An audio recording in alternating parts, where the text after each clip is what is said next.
नमस्कार, आपका इस चैनल पर स्वागत है। आपसे अनुरोध है कि अगर आप यहाँ पहली बार आए हैं और इस चैनल को सब्सक्राइब नहीं किया है तो कृपया इस चैनल को सब्सक्राइब कर लें।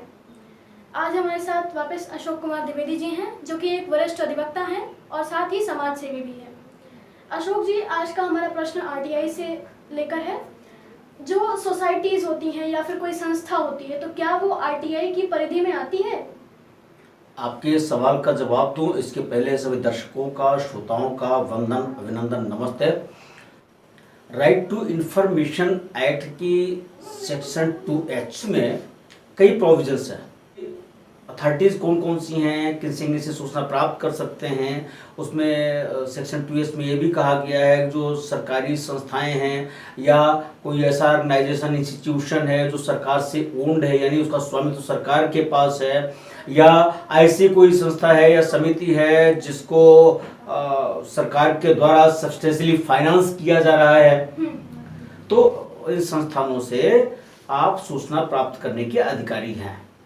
लेकिन एक्सेप्शन भी है। बिल्कुल। होता क्या है कि जहां भी लेकिन किंतु परंतु आता है, समझ लीजिए कि कहीं कुछ है। हाँ, बिल्कुल। जब इस एक्ट का निर्माण हुआ तो जो इंटेंशन ऑफ लेजिस्लेचर है उसकी दृष्टि में हमें जाना चाहिए और पूरा एक्ट उसी की लाइट में पढ़ा जाता है। उच्चतम न्यायालय ने जो निर्णय दिया, article 19 universal declaration of human rights का भी हवाला दिया, स्टेट का भी हवाला दिया, सब्सटेंशियली फाइनेंस्ड को भी, मतलब बहुत बढ़िया जजमेंट माननीय उच्चतम न्यायालय ने दिया इस पर।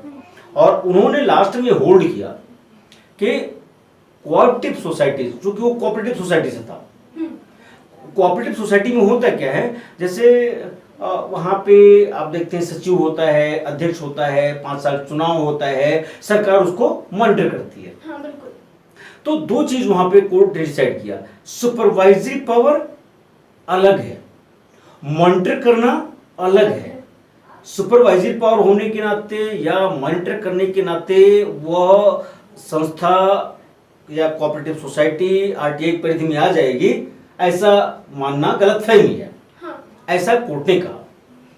ठीक इसी तरह से सोसाइटी का भी आया।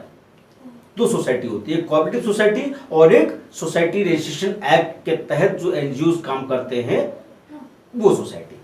तो जो थलप्पम सोसाइटी थी केरला की, वह रजिस्टर्ड थी और कोऑपरेटिव सोसाइटी सरकार के द्वारा मॉनिटर तो होती है, सुपरवाइजरी पावर तो है, लेकिन सब्सटेंशियली फाइनेंस नहीं है।